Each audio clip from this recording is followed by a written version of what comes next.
What's up, everybody? It's the Brown Water Banter podcast. I am Jared Seymour. This is Joey Cates hanging out, and man, we got a crew in here today. Yep. Such a large crew that we're actually in the big room, so we had to slide over. We brought the Pelican in here to keep it real, but we got the guys from Speckled Truth, and I'm gonna let each one of y'all go around the horn here and just introduce yourselves.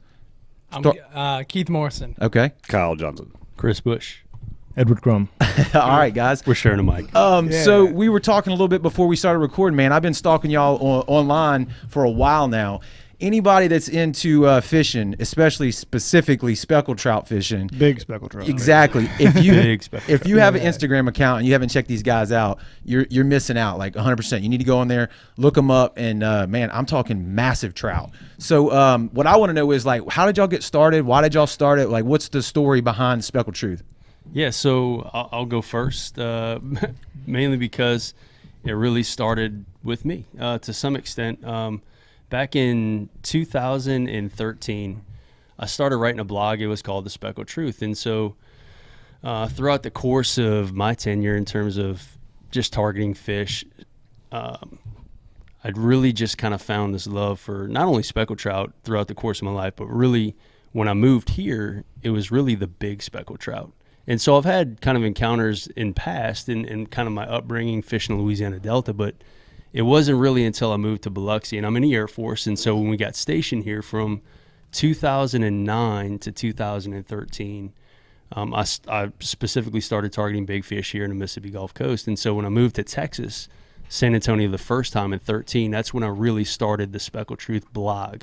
And so we had kind of, well, let me rephrase that. I had known Kyle because we had acquaintances more or less, and we had kind of started following each other on Bull Nettle News, and then Ed Crum staying coastal was one of the OGs, and so we kind of just developed this kind of friendship. And so when I started my blog, when I moved to Texas, these two guys, the friendship kind of morphed into, hey, we can maybe do something a little bit more with regards to teaching people how to target trophy trout, but not only that, more so teaching them more about conservation. That's really our big thing. Is we're a brand about big trout, how to target them, but mostly about how to take care of them, because we love that resource so much, man. And so that's really how it started. It started from, like I say, a piddly old blog to all of a sudden we became a brand that's really kind of affiliated with big trophy speckled trout, but not only that, but how to take care of them. No doubt. Absolutely. You said you started with the blog. I've read a couple of those, man. You do very well writing. Like, what's your background there? I mean, were you a writer in any capacity before, or this is just something you just did? I'm from Southeast Louisiana, and I can barely string two sentences together. No. I've read it. That's Dude, not the case. You're You got a good editor then. You got a good regards to editor, your or your wife's writing them for you or something. I don't know. I don't know what it A is. lot of spell check. Yeah. You will. Or like in high school when you pay somebody to write the paper for you. So I'll say this. I mean, whenever you're passionate about anything and you kind of express really anything that comes from the heart, it just becomes a little bit easier. And so I think throughout the course of the writing process, I just threw a bunch of stuff out there in terms of sentences. It was terrible. But on the same token is, over the course of the time, I started to develop some connections, more specifically, and Kyle knows specifically, but Captain Mike McBride out of Lower Laguna Madre, who wrote for the Texas Saltwater Fishing Magazine for a long time. Lower Coast legend, man. I mean, legend. But not only that, this dude's like the modern day Hemingway. I mean, he can, Best storyteller. Really? 100%. If you haven't read any of his stories, you need to. Yeah. I'm gonna check that out. And so my dad and I had actually taken a charter with him when we just moved to Texas, and we just struck up a friendship. And actually, he started reading a blog when it was a blog, and he was like, Chris, you got some talent there. And over the course of his writing tenure, he started to kind of share some techniques and some tips and how to be more of a storyteller. And so if you read a lot of his stuff now that you've read some of mine, you'll see some correlation there, because I've taken basically what he said to heart and try to be more of a storyteller. And so what the industry, I think, and what we feel it does to some extent is it monetizes the fishery so much. And when you actually read an article, it's more so like a gimmicky, like trying to sell you on something. Right. Absolutely. As opposed to like the articles we write are more so about the experience. And and there's value in terms of what we're seeing in technique and things that we're using there. That is more of a learning point than anything. And honestly, as a reader, it's even more digestible because there's actually hopefully a pretty good story. And so by the time you're done reading the story, like, hey, I learned a thing or two about targeting big fish. But not only that, like, that was actually a really good story. And so it felt like I was there. I was somewhere else. And so that's kind of how it all kind of developed in terms of writing and that type of stuff. So it's pretty cool. It definitely, it comes across. What year was that when you started the blog? 2013. Okay. And I said this in me and his podcast. So what he's not telling you is that when he started this blog, it was the ugliest website you've ever seen in your life. I like the origin. It was yeah. I mean, I know y'all got brown in your logo, but he had a doo-doo brown background. There you go. And I was like, Great minds think I was like, man, this is a great blog, but God, this website is horrible. Brown's not my favorite color, but like the pitch on the name was, our water out here is not beautiful as far as the color goes, and so that's the play on that. But yeah, I did look at that and I'm like, we picked kind of a dingy color. No, but it we're gonna roll with it. Yeah, well, you got brown pelicans, right? I couldn't get it because I was like, man, these stories are so awesome. This dude's such a good writer. And I was like, why brown? Right. Why brown for this speckled trout? It was neutral. Well, it's an earth tone. The website is definitely up to scale now. Again, I've been on it. It looks great. Y'all got some good photos on there. So let me it's about to get a lot better. Let me stop there because that's where I think the rest of the team comes into play. And so Edward and I, we kind of known each other through, again, Bull Nettle, same with KJ. And then Keith was kind of one of the OG followers of the Speckled Truth. But it wasn't until I moved to Florida, which was in 2016, because I'd been writing it for 3 years and kind of creating the content and had started the Facebook page and stuff like that. Mm-hmm. And so our relationship, me and Kyle, that's when he's like, dude, imagery is like everything. Yeah. And like you catch some good fish, and I think if you had better pictures or better picture quality and stuff like that. And so like the reason it's up to par now is because of really this guy. And then not only that, the reason the brand has grown so much is because of the other two dudes that are on the external, because they care about it. All three of us, actually all four of us, but the other three. Right. Dude, this is their company, man. This is their brand as much as it is mine. And that's why it's hard to kind of answer the question. Yeah, it started with me, but on the same token that's why all four of us are here, is because it's our brand, dude, and we carry the same message. And so we do different things for more or less the brand itself in the company. I love that. Like y'all showed up 4 deep. Everybody's got, the swag on. It's like a gang, man. Everybody's repping. Minus me. No, you got the hat ain't it. Texas Custom Lures. You got the corky, though. You got the corky. Which also is in our brand. But it's one of our brands. It's actually one of our podcast sponsors. So Custom Corky and Texas Custom Lures. I forgot we're talking about with the imagery though. So there's something about a huge speckled trout that can catch the eyes and the appeal that maybe say like a woman in a bikini can do. It has that same kind of allure on the internet, right? No. I mean, but also at the same time, you can take a huge speckled trout and you do it at the wrong angle or something, and you don't give that fish justice. Yeah. Correct. We all know everybody, long arms. The fish hands. Yeah, well, some people take it to an extreme, but a lot of things that people don't understand with the angles is sometimes you have to, depending on your lens or whatever, but sometimes you got to push it out there a little more to give it justice. But Chris, I was like, man, it's all changed now since all this started. So back when I got on board with all this, it was high quality photos was king. Now video is king. Yeah, absolutely. So back then it was like he was kind of behind the curve on that. So I was like, I had a blog too, and I started mine because of him. And mine was more just it was everything fishing, every type of fish, and it was more for the beginner, not for the advanced person. And I stopped doing it because I just kind of got tired of it. I wasn't a charter captain. There was really it's a lot of work. I started to see no like point. There was no point in me doing it. So I was just like, dude, I'm gonna throw all that away, and I'll just jump on board with Speckled Truth, and I'll help you, elevate it. Just give you advice or whatever. What's your background? I mean, how did you know all this kind of stuff with as far as imagery goes, and how to do that? Are you in that business outside of this? Yeah, okay. I am a little bit. So my dad was a photographer. He did that when he was in college, and I learned a lot from him, and then I was friends with this chick for a while, Heather Rafferty. Well, not for a while, we still are. A long time ago, Heather Rafferty. Big shout out to Heather. She's still friends. Yeah, I think she's one of the best photographers on the coast. Okay. Like, she's really good. And when we were friends, she wasn't a photographer, but then everybody goes their separate ways, and I started getting into photography. It was one of those things. I was like, man, I really want to be good at that, and I got a camera from my mom. She gave me a Canon, and she was like, here, you can just have it. I don't use it. And then I reached out to Heather, and I was like, well, how do I do this? And she taught me all the like camera aspect, but as far as like what they call the eye, I guess I kind of already had that, because I'd be sending Heather these pictures, and she'd be breaking it down like, it's so awesome how you did this because of that, and I'm like, I just thought it looked cool, right? And she was like, well, you're lucky, because it just came natural. Yeah. And I just kept going and just kept researching, and through her, she really helped push me to the point to where I was like, okay, I'm getting pretty decent at this. And then, dude, honestly, just a shit ton of YouTube videos. Yeah.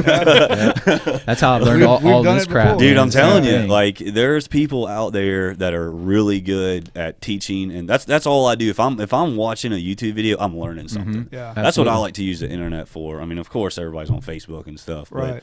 if I'm watching a video, I'm learning. But that's how I did that. And then I started a little company a couple years ago called Operculum Media. Y'all know what the operculum is? No clue, huh? No. So that's the gill plate of a fish. Okay. It's called the operculum, right? And I wanted something kind of unique, and I like that. But then I realized nobody knows how to pronounce it, because they'd be like, operculum, and I'm like, operculum. I'm like, what the hell is that? And I tell them, like, oh, okay, I get it. Yeah. But I'm in the Army, and I got 2 weeks left. Actually, I'm about to get out. I did 11 years, but I was in the Army, and I was doing that, and I was having to like turn down a lot of work because I just didn't have a lot of time. Got a family, got 2 kids, but yeah, that was to answer your question about do I do that. I did it on the side, but I'm actually about to start pushing a little more. I got some stuff I'm doing for Custom Corky. I'm doing some videos for them, and I've done some videos for some other fishing companies, and it's something I'm going to push a lot more when I get out of the Army. Is it going to be? You going to try to do it full time, or is it? You got some? I'm a charter full time. Oh, okay. Yeah. Okay. So I started chartering this past year. Is that? Are y'all all in Louisiana now? Right? Is that correct? No. Texas. I live here. No, Okay. Sweet. All right. That's the uniqueness about Solid. No, but that's the uniqueness about Speckled Truth, is that we are from all different parts. So I live in Texas now, in San Antonio. Ed lives in Van Cleef. Sweet. Hey, You're right by us, man. Yeah. And Keith. Yeah, I'm in Gainesville, or right outside of Gainesville, Florida right now. Man, so y'all got it covered. Yeah. Y'all got it Whole covered. coast. Yeah. I like that. It can be a little bit of a pain in the butt, though. And actually, if we were closer together, we'd be able to like just absolutely murder the content. But Right. the unfortunate part about it is, man, we're operating 1,000 miles apart from each other than these two. And so that's the crazy part about this whole endeavor, is that we've been able to kind of keep it going. But man, we've done it a lot via text, group text, and chat, and obviously the Biloxi Boat Show is one of the main things that we do every year that actually brings all 4 of us together. So for all 4 of us to sit in a room, Yeah. it's like That's cool. it's awesome. That's why like Old Biloxi Filling Station and Crawfish Nachos is so important to us, man, because Yes. that's where we like actually all 4 of us look each other in the eye and like, okay, where are we going with this thing? Right. And talk about that. Hash it all out. Right. We definitely got That's to cool. talk about big speckled trout and how to catch them here in a second, but I kind of want to stick on the brand for just a little bit. Like, was this a natural development, like learning how to create content and learning like video is king and stuff like now? Are you follow people online that are doing that? I mean, is there anybody in the space that you kind of model after, or are y'all learning as you go? So I'll answer that. So that's why I jumped on board was, like a good doctor, all he's going to do is be a doctor. Right. Right. So Chris is coming up with the content, and then we all decide on these things, but I kind of keep up with all that, like the whole like media side of it, like what we need to be doing, how we need to be doing it. And that's why it's a huge team now. Like Ed's the product guy. Like everything product wise, like shipping. he does it. I don't do anything with that. I don't even know. People ask me the prices of things. I'm like, I have no idea. Are you talking about y'all's merchandise? Yes. Right. The hats. Okay. That hat's everywhere now, Yes. right? Yeah. That must be. Is that a new one? Yeah, that's a new one. Okay. Yeah, the newer brand. Yeah, that's usually the one. You see this right one there. everywhere. Everywhere. And I love it. So it's kind of funny because we kind of like, I don't want to be in the limelight for Speckled Truth. Like, I love it. I'm passionate about it. But like you said, you see these hats everywhere. So I'll be at a boat ramp. People don't know who I am. Right. You know, and I'm like, hey, man, Speckled Truth. They're like, yeah, man, I love that stuff. I'm like, yeah, them guys are pretty cool, man. They don't know it's us. But Ed can tell you about the product stuff. I mean, he comes up with a lot. He comes up with the hat designs. No I mean, shit. it's legit, dude. Yep. So, like, when we first kind of started, I was telling Chris, I was like, whatever we do, let's come up with something that can be iconic. And like when it comes to fishing, I was like, we need to have a hat that's going to be the hat. And so even now we call it the OG hat. Right. And so we went through, I scoured the internet just looking at images and things that were out there, different hats. And so I was like, Chris, what if we made like a patch? And I was like thinking of different colors because I was just, like I said, when you see that hat, I want people to think Speckled Truth. Right. And so I really did like painstakingly looked at different colors, shades, how the patch looked, the embroidery size. And whenever I designed it, we found a guy in Phoenix, like, I'm talking, I had like a blueprint. Like, I want this to be 3/4 inch here. I want it to be this wide, white. I said, like, even the stitching, I was like, I don't want white stitching. I want the same color as the hat. This is how I want it to look. And so I kind of had this idea in my head. And when we got it, I mean, it took off. I love that. Everybody loves that. And that thing, it's a sweet hat. constant. It's a big seller. Like, it consistently sells. Week. So glad I just watched this because y'all are all looking at it. It was like yellow a couple days ago. Do you, again, same question for you though, do you have a background in merchandising or design at all, or is this just, again, you love it so much that you just know what it needs to be? No background really. Or YouTube. And Kyle and I are kind of similar in the respect that, like, I research everything. Yeah. Like, even socks. Like, I'll research You had a socks. joke Like, about what that. type of material is it? Dry wig and I can what's going just on hear here? my wife right now, like, Yeah. I do the same thing. I'm in Best Buy if I'm buying something. I'm like, all right, I'm going to read all Look it about up on this the one. phone. I'm looking because you're not going to screw me over and give me something that I didn't know I could get. Right. I mean, it's kind of a curse, but in the same sense, like, once I do pick something out or make a decision, it's good. Yeah, you're happy with it. Yeah, but it's Everything about it, where it came from, when it started, everything. Who made it? Me and Ed, we can't walk in a store and buy something. Like, I'll walk in a store and I'll be like, man, that looks awesome. And then I'm going to go home and research it for like a week and a half. I'm glad I'm not the only one with I do that the problem. same I know. thing. Like, Just pull the phone out while you're sitting there. And, Yeah. what are reviews on this guy? Yeah. I do the same thing. So that's killer, man. And like you said, you had it down. You had a blueprint. You knew exactly what you wanted when you were ready to order those designs on everything. Yeah. Yeah, so I want to say though, like the actual logo on that patch, just because I love my bro, man. But for over the course of time, like me and him were kind of working together. But he's actually a architectural design guy. He lives in North California, and so, but he's. I was pushing Chris for a logo. I said we need a logo. Yeah. We didn't Right. have a logo, And so so we need something like now. My Right. brother with his buddy, man, Mark Johnson, he was also a designer for him. He owns a company called Merge Studio, and so like literally they would go after drink a couple Lagunitas, over purple cans, as they call it, and literally drew that logo, man, on a napkin. That's And sweet. so he basically digitized it, and then ultimately it became it. And so that's the first, like, no kidding logo that we had, and so just kind of ran with it at that point. And then we've created a couple other kind of secondary and tertiary logos that kind of expand the brand in terms of that. But that's the OG, man. That's the OG logo, bar napkin and all. Are you? Do you consider yourselves, obviously fishing, right? Obviously the blogs that you write and everything, but as a company, is it going to be predominantly apparel? Is that where you're going to go for? Or are you going to do? That's just going to be one aspect of the company. So something that we try to explain to people is we don't make a profit off of this. Like, Okay. none of us do this for money. Any money raised goes straight back into the Speckled Truth pot to build the brand. Correct. And the whole reason behind that is to promote conservation. But we don't shove that down anybody's throat. So any money that, like this boat show, is like the one time of the year like we get that bulk income. Like last year we did great.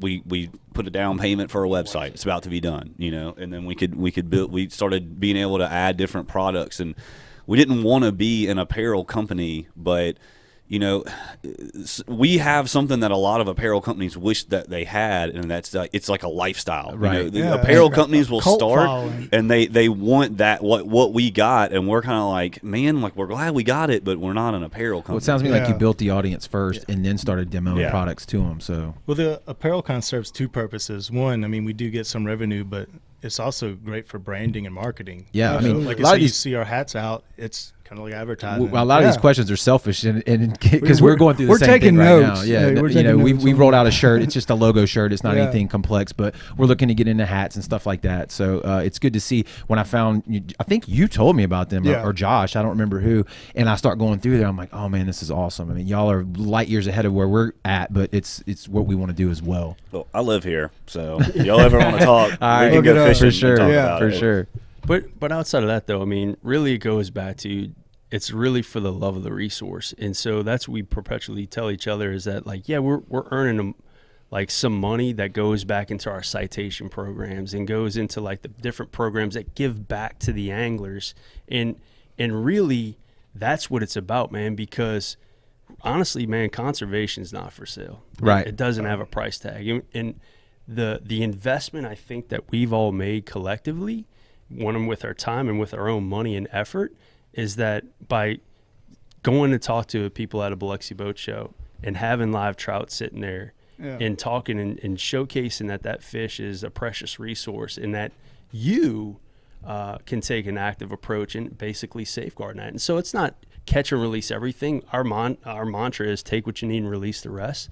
But which means you can enjoy that as far as table fare. But outside of that, though, man, is like if you catch a big fish, release that fish, and you can make a difference. Because to me, I love it, dude. I'm so passionate about trophy speckled trout and just targeting them. And when you get a hold of them and get a chance to release them, there is no better drug in the world, man. And so when you get out there and you start talking to people, you know, that stuff's not for sale, dude. And so everything that we do and everything we communicate and earn and everything else goes back to those anglers to basically tell them, hey, look, you take an active approach into taking care of your resource. But yeah, I mean, we have grandeur plans of growing the brand to some extent to where this could be, no kidding, a livelihood. Right. But outside of that, I mean, we're still working towards that, right? But that's what we want to do. But it all boils down to our basic thing, and that is just promoting the conservation of the resource. And that is something we'll do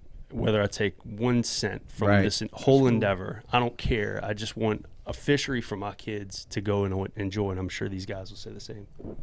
I was gonna say, like, one cool thing about fishing, as opposed to the hunting and fishing, is the experience is you can recycle it by releasing. You know what I'm saying? Like, Right. And not only that, but you know, the next time that fish goes out and grows, you know, that experience gets even better. Right. And that's kind of what we try to do, is like promote a culture where it's like share your story, share your experience, and you know, pay it forward. Because I mean, we eat fish. That's not kind of, we're not saying don't keep any fish, you know, Right. and that's wrong. It has nothing really to do with it. It's about, you know, being, you know, conservationist, but also, you know, thinking about the future and really being a little selfish, that letting our experience catch an 8-pound trout that he caught, and you know, same thing, just it's Especially shareable. when he tagged or something like that, Right. because y'all do a lot of tagging too, Yeah. right? Yeah. And hunting, you can't do that. You know, you shoot a deer, it's done. Right. It's over, Right. But with fishing, you can release and keep it going. The power of social media, you know, is tremendous, and it kind of sounds to me, and correct me if I'm wrong, like y'all are saying, keep what you need to eat, right? Anybody's saying don't eat speckled trout because they taste amazing, Delicious. right? But would you say, like, and I'm thinking of this too right now, looking at y'all's Instagram page, y'all are mainly single fish, big fish, you target big trout, right?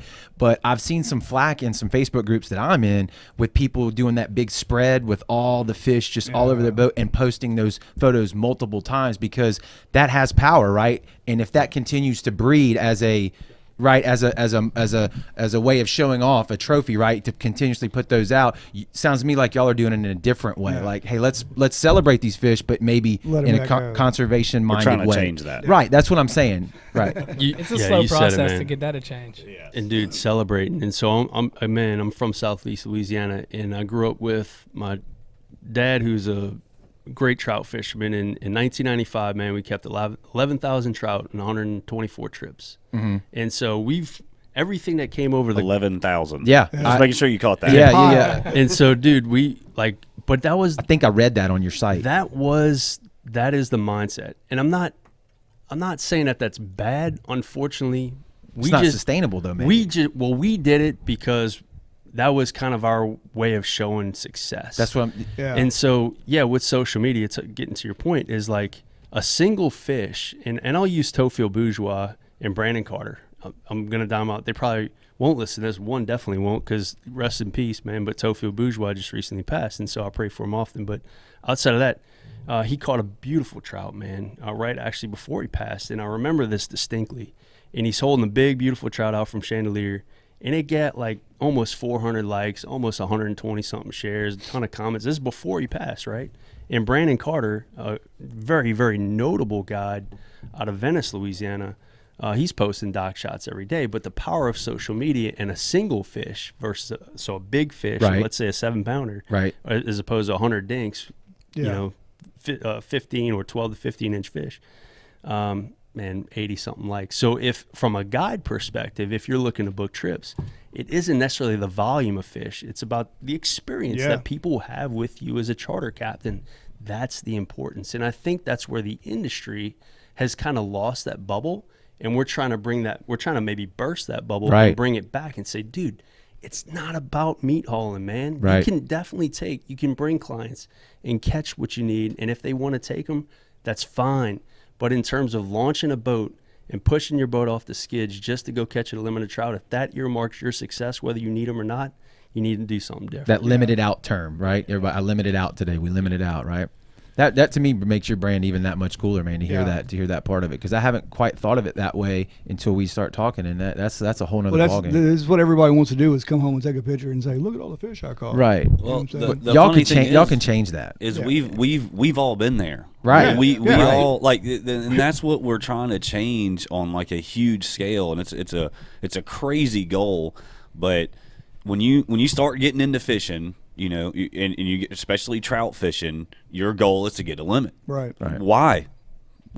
Nobody knows why. Joey's never done it, so he's still working on it. But, always too shy. That is always your goal. Shy. So we want to change that. Your goal, and when you start targeting big trout, number one, your mindset is it has to be on point. You have to be satisfied with just getting a hit. Right. And it's got to be a hit from a big trout. But when you get that mindset and you're like, okay, I'm going to go out there, I'm going to fish for hours.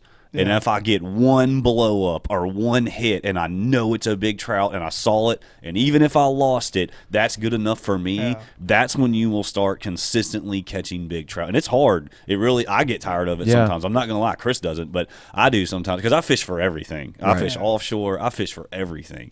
But sometimes I get a little aggravated. Sometimes I'm like, man, this shit's pissing me off. I guess it's a whole different mindset, because, I mean, when you go for those dink trout, you just sit around all day, depending on where you're at, throwing popping corks, blah, blah, blah, making a ton of noise. The big trout, you almost got to be stealthy, sneak up. I mean, you can't. It's a totally different game. You know what I'm saying? So many factors. It's ridiculous. Completely different fish. It's not even close. For people that are new to like our listeners that maybe don't speckled trout fish a lot, can you explain the differences, like Joey's saying, in technique, and like you're saying, patience is going to be a huge thing, right? Targeting just that big fish. Patience, discipline. Also, one thing is you got to be willing to leave small fish to go chase big fish. Right. And if you tell it to somebody, it sounds counterintuitive and crazy. Like, I got to leave a good bite to go find a big fish and, risk catching nothing. Right. And it's craziness. Yeah, the big ones eat the small ones. So where you're catching small ones, you're not likely to catch the big ones. Right. So they usually run by themselves, right? The big ones. Not necessarily. Okay. First off, we could be here for hours. Right. I could write a district. Your eyes get blowing up. Y'all open up a can of worms. I can see you over there like itching, Dude. scratching, ready to get on. So let's go. Let's hear it. 100%, man. Yeah. So, but it all boils down to mindset. It depends on fishery, right? It depends on kind of your area. But going back to your question, which was mindset, you gotta shift your mindset into, again, being satisfied with that one big fish. And it's hard to explain until you actually experience it. And so I've shared this before, but we had a friend of mine, he came with me down in South Texas outside of Keith.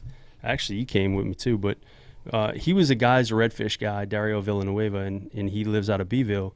And so he came with me one of the spots. He's been a long time follower, and so we fished. And so his biggest personal best trout was like 25 inches.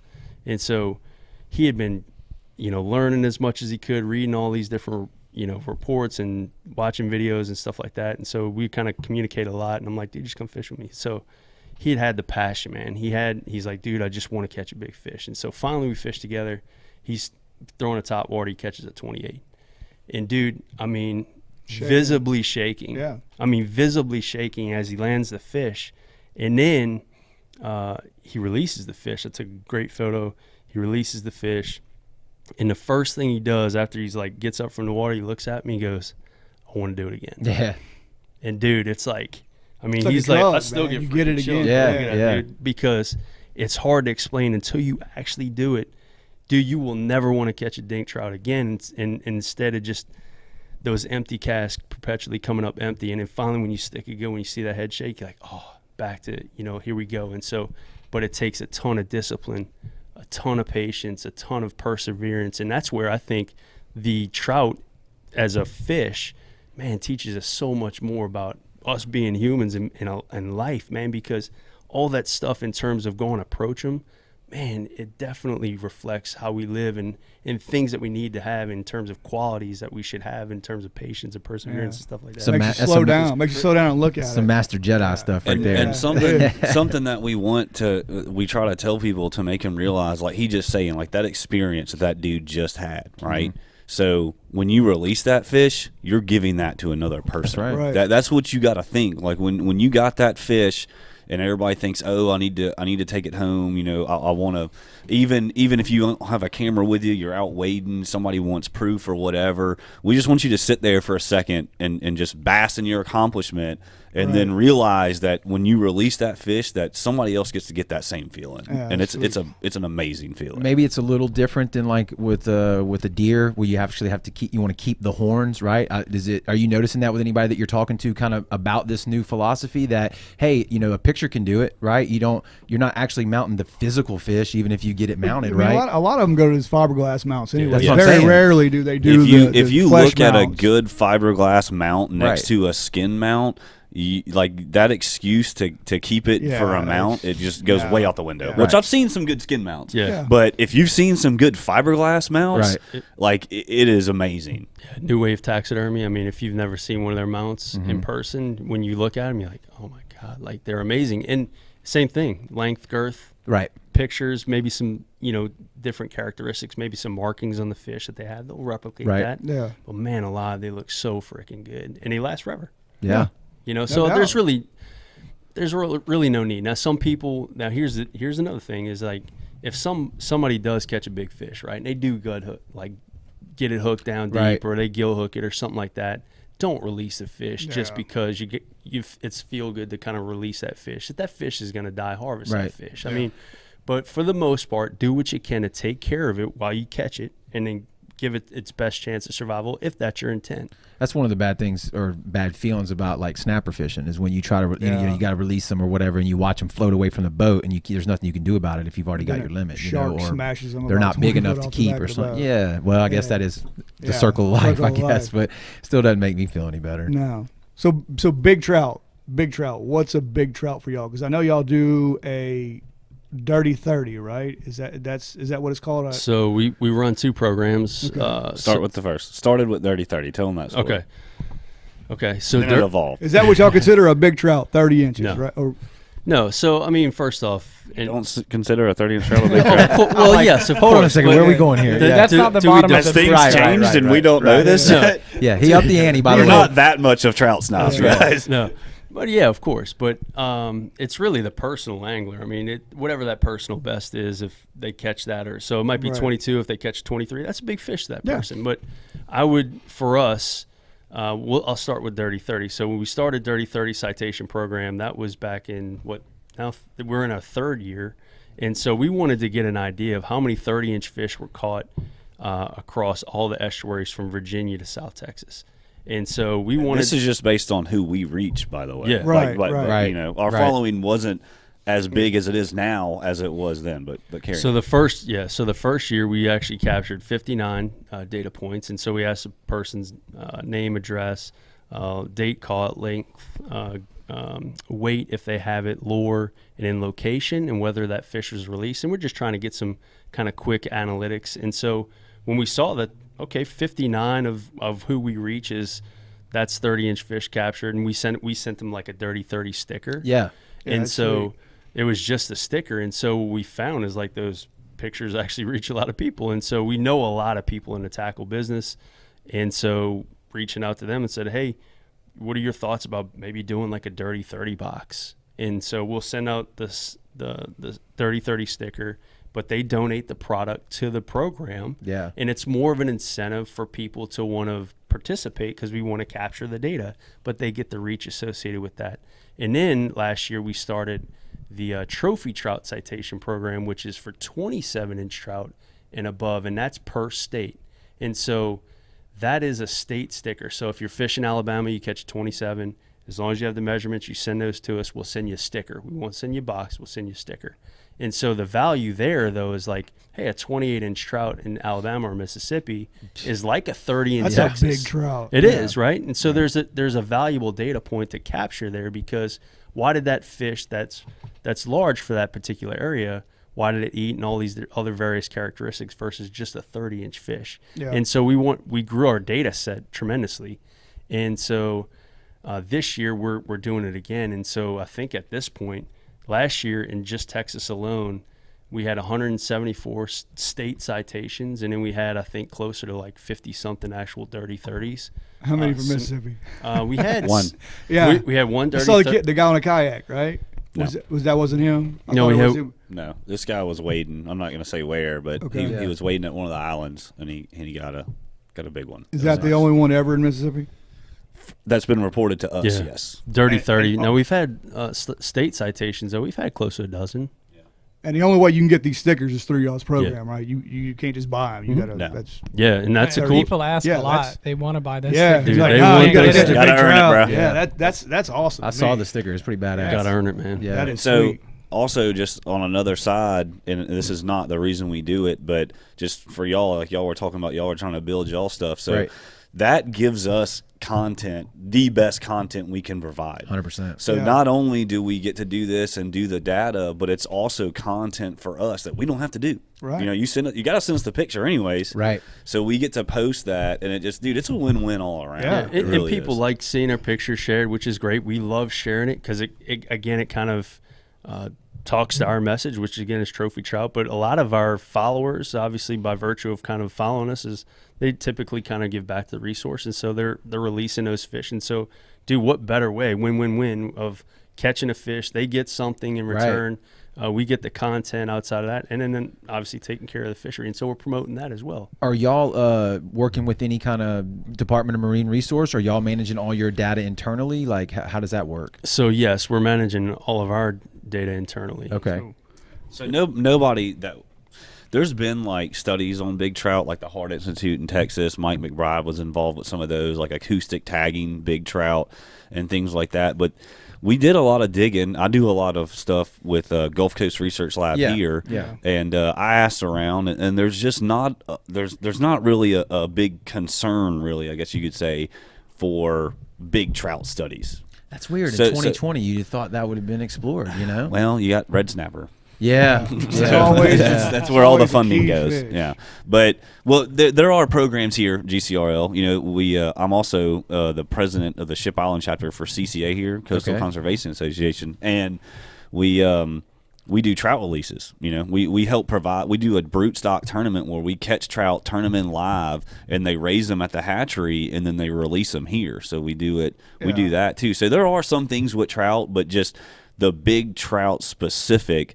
As far as we know, we're the only ones that are collecting data like that on big trout. That's pretty awesome. I mean, if there is somebody else we'd like to know, it'd be cool. Yeah. Like team up with them. Reach or out whatever. to let's them. collab. But, Sure. yeah. That's all Now, we these programs that y'all do, it's free, right? For anybody who wants to any- participate. all you have to Doesn't cost do them is It costs us. That's why we're working Yeah. on the Yeah. show, but Yeah. that's Well, okay. you with just- that. Shipping one is of our not biggest free. expenses. Oh, we Shipping learned. boxes Yeah. is not free. We learned. But We're you shipping register. T-shirts. You have to and- pre-register for it, or just when you catch one, send it to y'all during these months. And It you just send it to just box? has to, like, you know, when we started the program, we had a lot of people trying to turn in stuff from like years ago. You know, we're Yeah. like, sorry, man, Yeah, like okay. beautiful Yeah. fish, but Yeah. this is for this year. Like, and the reason was like for the data, so we can see the trends. You know, this many got caught this year. Here's the data on it. This many got caught, and we're trying to look for those different Do you, trends. do you- Yeah. Go ahead. And so the idea is like, okay, we've started it. We had to start it somewhere. the idea is to keep this thing rolling, right? And so if we capture 10 years worth of data, all of a sudden, man, we have this enormous data set. But outside of that, we can maybe take a look holistically at the data set and then see maybe just in Texas with the citations and 30s they have, or here in Mississippi, or collectively, hey, what was going on in this estuary? You know, why did they have a dip in 2022 when 2024 was really high? And actually, we're seeing a little bit of that in what I've studied here in Texas. And so I know there's Mississippi, but it's easy to study Texas because the volume of citations that have been submitted are right. awesome. You got more data. And so and I'll talk about it in the citation analytics part of at our boat show. But one of the cool things is we have it broken down by the different parts of the state in Texas. So Upper Coast, Middle Coast, Upper Laguna Madre, and Lower Laguna Madre, if you kept following. And so Middle Coast is East Matagorda Bay and Matagorda Bay. And so those are two different bay systems, and that runs all the way to Port Aransas. Well, they had almost double every other part of the coast. And so I was like, okay, what's going on here? And so I went back, I did a little research, and it turns out that since 2013, they were actually, Texas Parks and Wildlife were releasing up to 6 million trout fingerlings in East Matagorda Bay, which is not a very large bay system. And so there's two talking points to that. And one of them is, can a state agency actually grow a trophy trout fishery? Because we're seeing a huge volume of almost like a spike of big fish caught and reported in that area. But outside of that, is that sustainable? And so if they quit pumping those fish in there, are we going to see that go down? Well, there's only one way to tell, and that's through our data. And so if they stopped, if we see that curve starting to kind of taper down, we maybe see something. But it might give credence to Texas Parks and Wildlife to like, hey, you can actually grow a trophy trout fishery. That's cool. We've had Brian Butler on the show. Yeah. He's works at Ocean Springs High School, and they do an aquaculture program, and they grow some trout and different fish and Triple stuff tail, too. they do a bunch of it. They do a good job over there. Yeah, they do a really good job. And I've seen photos of them releasing them around here. I don't think it's near the volume like what you're talking about, but they have a program. Kids that are interested in it have that outlet now, and can go into those as a career field. Everything that's associated with that. Yeah, and so I mean, also with the citation data is so a lot of the theories that we heard as anglers, especially as big trout anglers, with regards to like moon phase, the best time to target a big fish is right before a full moon, and so you can only catch them in the springtime, or you can only catch them on a corky in the wintertime, and like all these different things that you hear. There's no proof behind any of that, right? Dude, there's none. So it's we're all developing theoretical. that proof. Fish tails. Boom. I don't think can we touch on a couple specifics about targeting those big trout that's different than just regular trout fishing? Can you tell us a little bit about that? The technique involved. Like, I remember reading your article, and like you said, you mentioned earlier, like being quiet, coming up on them, that there won't be probably associated with a bunch of other smaller trout. And I want to say I read something that they tail around with redfish. Did I make that up? No. So I mean, there's so many kind of theories out there, but yeah. So first off, my own personal theories is yes, absolutely. In terms of big trout are savages. Right. I've said this a million times, and we were actually talking to Angelos, and like the trout that they'll throw at the Gulf Coast Research Lab, they'll actually devour smaller trout. I mean, they're just that's what Brian told us. ridiculous. He said when they're little, they start that stuff. He said they're aggressive. They are crazy. And so, yeah, I think as they grow and once they start kind of getting big enough, they can kind of more or less fend for themselves. Mm-hmm. But in terms of approach, oh my God, I mean, how I approach a day in an area in terms of technique in Texas is completely different than how Ed goes and fishes the islands or here locally, and how Keith goes and targets him now in a nature's bend over in Florida. And so the commonality though is you just got to be persistent, you got to be patient, and you got to think a little bit outside the box. That's really the thing. And so like for me, like fishing right now in Texas, we've been on a really great string of like really big fish consistently, but I've been throwing actually like lip jerk baits, and that's something that in the Texas coast they don't throw a whole lot. And so what I did is trying to think a little bit more outside the box, although lip jerk baits have been around the bass fishing scene forever. Yeah. Right. And so but there's some uniqueness and there's some characteristics and capabilities that the Texas coast provides that allows you to fish that bait a little bit differently in terms of, one, it's salty, so the water's super dense, so a lot of those baits that are suspending are slow rising now. And so now you start to understand technique in your area, and now you're starting to then apply it, and all of a sudden what you find is maybe this is a technique that some of these fish haven't necessarily seen, but you do that, man, through time in the water. You got to spend time in the water. You got to just continue to study and understand.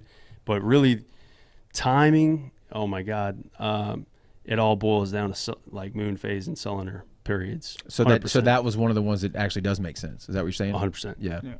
Y'all mostly wade. Y'all are mostly wade fish, right? Well, what's interesting is that, and something else I want to add to with Chris's, besides the persistence and patience, is confidence, right? Okay. So you got 4 guys right here. Mm-hmm. None of us fish the same. We all use different gear. We all use different baits. Whatever his favorite bait is, right. I've probably never thrown it.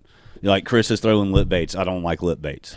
Ed's a corky master. I'm like, corkies are pretty good. Yeah. Like your confidence in your lure is like, it's crazy. It's like it's a mental thing. It really is. Right. Like I envision, like when I'm working a lure, like I'm envisioning how it's working in the water column. I have no idea if I'm correct or not. Right. But I think it is. Flips. Yeah. I don't know what it's doing, but I'm sitting here thinking, I'm like, I know it's doing this, and then boom, and I'm like, yes, I was right. You know, and I don't know if I was right or not, but that's also a big thing too. But I personally, yes, I love wading. Like if I'm gonna go and I'm gonna target big trout, especially here, I'm going to be wading. But Keith's not literally murdering him, but he's catching a ton of big trout. What was all that right conservation talk? He's catching a ton of big trout right now out of a boat. So there's just so many factors, but that boils down to confidence. You know, like I have more confidence wading. You know, maybe his spot he can't wade, maybe he can, but maybe he's just like, screw it, I can catch him out of the boat, so I'm gonna catch him out of the boat. Yeah. You know? Or maybe it's just too muddy, and we get waist deep in this swamp mud, and you know, I would love Me and Ed were just doing that. Yeah. No, so I learned trout fishing in a kayak actually, and a lot of times I would hop out of the kayak and I'd wade a flat and really pick it apart, and like as I fished more often though, I didn't find a huge advantage over wading versus just sitting in the kayak. But now that I've bought a skiff, I do find a lot of times where I'm jumping out of the skiff and, I'll run across, walk across the sandbar to get somewhere that I couldn't take my skiff across, or, get into some rocks where I don't want to bang my boat up. And so when I can, I do. But I don't always wait, and I don't think it's necessary. Now, how's y'all's water clarity where you're at? Oh, it's beautiful. I mean, it's crystal. I mean, that's a whole different style of baits. Everything else, different water. So I live right outside of Gainesville, Florida, and I like to fish out of Steenhatchee and some of the Cedar Key and some of the areas around there. And I kid you not, as far north and as far south as you want to go, and even out directly out into the Gulf, you're just in grass, and it's crystal clear. I mean, I've been with these guys, and they're like, "Oh man, the water's super clean." I went over to the island, and it was super clean. I get out there, I'm like, "Dude, this looks like my tea." Yeah, you just that's super clean to us. Right? You just see it on a north wind. Yeah, I think we have an advantage here with that. I think like and it could be over there in Florida they got a ton more pressure too. But I mean, I think that it's easier to catch bigger trout here, if you have the knowledge, because they can't see as far maybe as well. I mean, coming up on them, it's dirtier water, right? I mean, those trout he's fishing for, I mean, they can see them from a mile away. That's what I'm saying. They are finicky. The bait is like, they're like, that ain't real. I ain't touching that. You know what I mean? That shit's fake, dog. Yeah, that's cool. Man. It's a finesse game. It really is. At least where I'm at, and it's a lot different than other places that I fish. So I've actually only been in Gainesville for about a year and a half now, not even. Before that, I lived in Pensacola, and that's where that's like when I began saltwater fishing, period. I'm an Alabama transplant. I bass fished, growing up, a little saltwater here and there, but when I moved to Pensacola, I had my kayak and started fishing hard, and I just got lucky and caught a couple of big trout one night, and I was like, "Whoa, how do I do that again?" Right. And so it just happened, and it was just a progression for me. I've always been really competitive, and I've always been a hunter, and so I learned that fishery, and it's so much different. It's not even remotely close to the fishery that I'm in now. And then just having just now spent 2 days fishing with Chris in Texas, there's stuff in Pensacola that looks almost identical to what we fished yesterday and Tuesday, and it wouldn't be the same. Like this time of year, it's just dead. It's just, I mean, there's some great rock structure in Pensacola Bay, but they don't hold, the big trout like it does over there. So That's it's cool. one estuary to the next is just tremendously different in the way they fish. So y'all fished before y'all headed this way, right? Y'all two fished? Yeah, Chris and I did. Any Yeah, luck? yeah. We had a pretty good 2 days. We started off. So Chris took me to to his neck. I don't know where. Don't say it. No, Don't say it. Don't you dare. I was getting the head shakes. GPS coordinates. I told him location services, man. Where we at? Yeah. Yeah, you're in off. the water, Yeah. as my good buddy Hunter would say, in the water. That's why we called him. But we fished hard Tuesday. Got out there, right around noon, a little bit before, and Chris was on a pretty solid, consistent bite all day. I kind of struggled. I didn't want to commit to the jerk bait. I kind of had some. Commit to the jerk bait. Yeah. I had some idea. Confidence. I really wanted. Confidence. Yes, confidence. First thing I threw on was a bait that I've been throwing a lot lately, and I had ultra confidence in it. And I got some bites, but I missed a couple fish on it. But I also being, just enthralled with how Texas fishes and wanting to see what happens. I had some things that I wanted to throw on my own just to see if they work. And so I struggled and I caught a few, but then so we waited all the way a good stretch and then we come all the way back with nothing really great to show for it. And then boom, Chris gets a bite and a couple casts later, man, he's got a 6-pounder on the Corky. And then I go and I miss one. And then boom, another couple casts later, he's got a 6.5, 7-pounder on the Corky again. And then he topped that again a third time. So boom, three giant fish. Corkies are deadly. And he still didn't put a jerkbait on. Yeah. I would have been like, give me jerkbait your on. jerkbait, Yeah. Chris. Yes. Give me your rod and reel right Cut now. it off. Cut it off. Man, it goes back to confidence. And so just working that stretch, we worked it and then all the way back. And then it was funny when I had that hit, I literally just put the jerkbait up. I'd thrown it so much. And then I figured, okay, if there's one here, I'm going to throw a slow sink and try that Corky. And it turns out, man, 26, 27, 28 later, it was good. We fished all the way into the night, though. But what we found is there was a late evening minor, and it was right before dark. And you pointed it out, dude. We're sitting there, like, in the dark. It was clear. It was not clear, but it was calm. And it was, like, right before that front had just pushed through. And Keith goes, look up. And I didn't even think about it, but obviously we were coming up into a full moon, and the moon was, like, right overhead. And so that's obviously minor. And so it's sitting right overhead. And Trout time. that was it. And so honestly, I don't fish at night in Texas for big fish. And as it turns out, man, our biggest fish, which was crazy because it was pretty close to the launch site, we'd found him piled up. And then the next day he ended up sticking one that was like 5.5, 26 inches, right? That's literally in that crazy. same spot, man. That's But we oh man, we worked Yeah, hard. so- Got your exercise in that day? Yeah, both days. Yeah, yesterday was snotty. I mean, it was cold. It was blowing hard. It was not for the faint-hearted. But it paid off. I finally got like Chris said, a pretty good fish, and I was happy that it finally paid off. But the first night, I love gator trout fishing at night, man. And I had some good friends back when I was in Pensacola share with me about swim baiting for them, and so I just fell in love with throwing big swim baits for trout at night. And unfortunately was not prepared to be out there that night. I didn't have like my bread and butter. So I just was throwing, what I'd had confidence in recently. I didn't have any Corkies like Chris was throwing. Otherwise I'd have been chucking those, but Right. Now the Corkies, that's y'all get different Corkies, right? The Paul Browns that you buy at say the box store are totally different than the ones y'all are getting, or y'all paint them, or what do y'all do different with the ones that y'all usually bring to the boat show? Yeah, no. So Lowell Odom owns Original Custom Corky and Texas Custom Lures. It's really two different companies, but Lowell owns them both. And so he's a very, very notable guy in Texas. And so what he does is he has a really, really strong friendship with Eric Botnick for a long time, owner of Mirror. And so he was the original custom Corky guy. And what that means is, like, when he started having the Fat Boys custom painted, he had them coming from Eric and at Mirror. And so he had these different colors that they had created over the course of time. Jay Watkins is one of them, Jay Watkins series. But Lowell and Jay Watkins grew up in like the same neighborhood, and Jay Watkins is a legend. And so what they did is him and Jay kind of paired up and created these colors that they have in part of the original custom Corky line. And so we've been able to, and fortunate, man, that Lowell kind of supports us. And so what he does is he sends us a bunch of stuff to kind of sell in the booth.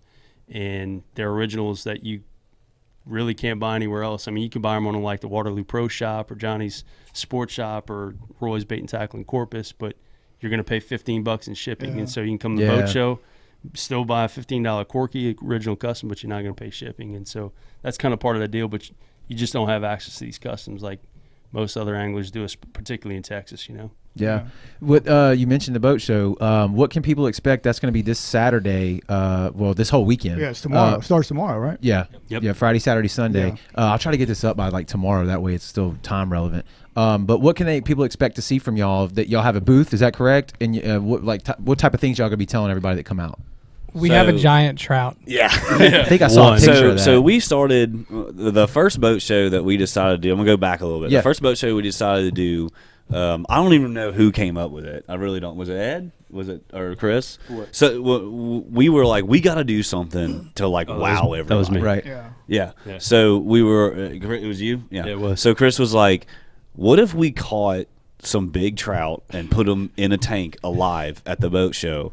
And I was like, Killer idea. all right, we can try it. Yeah. And lo and behold, we did. Yeah. We caught three. What were they? 5 pounds, three sure. 5-pound trout the week before, like the week Days of the of, boat yeah. show. Like the day before. We caught the last one the day of. Yeah, the day of. Yeah, that morning Yeah, we actually caught in at your like boat. 11, and we were back at 1. Yeah. Wow. So we and I thankfully, all the stuff I do at the research lab, I kind of had a little training on how to handle these fish, and I had have a big 120 quart ice chest with a big aerator and everything in it, and so we were real careful with it. And this dude came in so clutch, it was ridiculous. He shows up with these 2 chicks.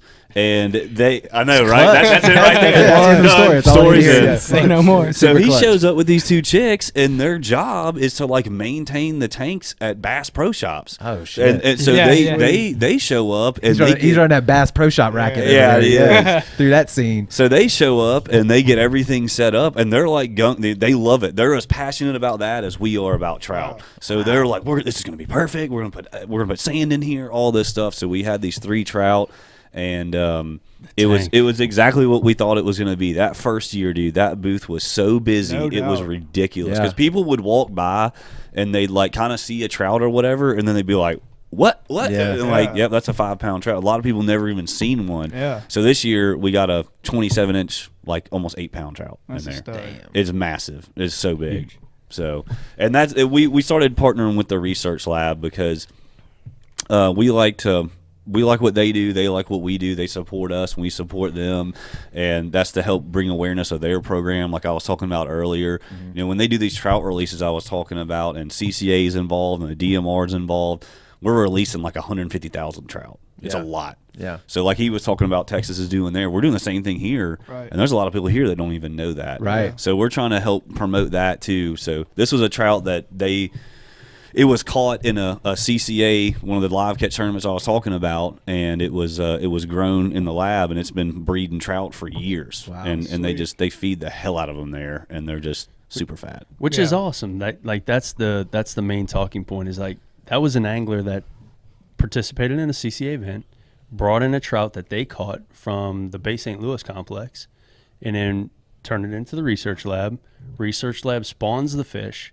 Now it's like 8 pounds, right? Yeah. And like Coming around full circle, dude, Right. years so, later. Right. Like there you go, man. Like, and so it's just a lot of people don't necessarily realize like that's what the GCRL does, Yeah. you know. And so that's what we like to do. But I mean, addition to that, at the booth, we're gonna do a couple of seminars. Okay. So we're gonna do a couple of like line and leader knots, but we're also gonna talk about terminal tackle, and then we're gonna break some of that the citation data down. We have some slides with some.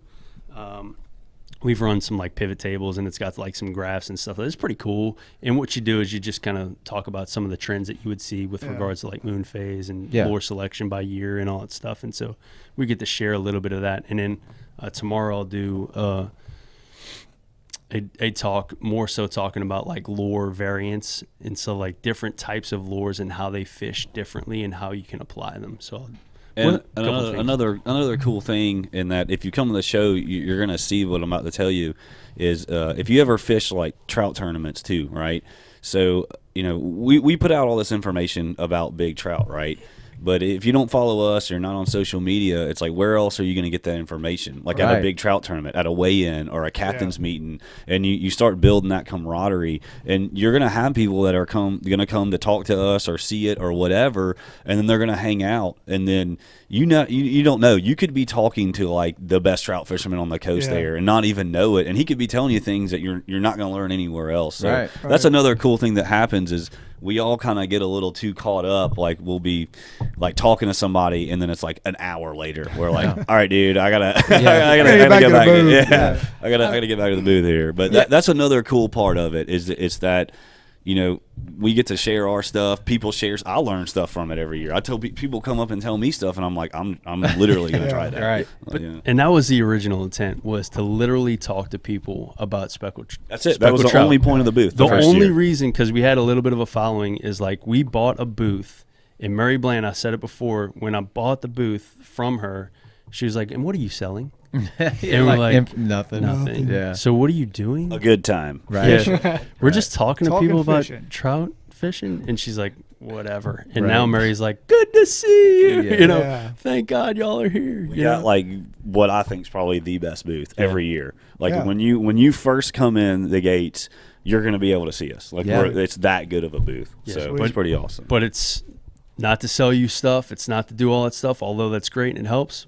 But really, if you want to learn how to tie an FG knot or a loop knot, or if you want to talk about and hold, like physically hold our rods and reels and see what we're talking about, and that helps you maybe make a determination on the next rod and reel buy, or something you might see, well, okay, that's what a top water rod feels like. That's the chance to ask those questions, man. Carte blanche. And can't do that watching a YouTube video. No. And you can't. And like we're, I think personable and humble enough to like, dude, it's like, ask those questions. We want to talk to you about it. We want to share that knowledge, as opposed to like being an attorney jersey, man, and just like, kind of off to the side and kind of like, no, man, that's not what it's about, man. We're here to teach and talk and promote and all that stuff, man. So that's why we got it, and that's why we want to continue to do it, I love it, man. Awesome, man. People that are listening, where all can they find you? I mean, we mentioned the Instagram page, website right now, which is going to transfer, but it's still going to be theSpeckledTruth.com, Instagram, and Facebook. That's it. That's your three. That's it, man. Awesome. Well, guys, man, thank y'all so much for stopping by. We really appreciate it. Coming down here and giving back like all the information that y'all are doing, the conservation, like the cool apparel. I guess I'm impressed personally, man. Go get the OG hat. Yeah, the OG. Yeah. Thanks for y'all. See you tomorrow. I'll give you a hat. Yeah. We'll be there. All right. Yeah. We'll be there we'll Saturday. definitely be there. We'll be there Saturday. For sure. But thanks so much. Thanks everybody for watching and listening. And until the next one.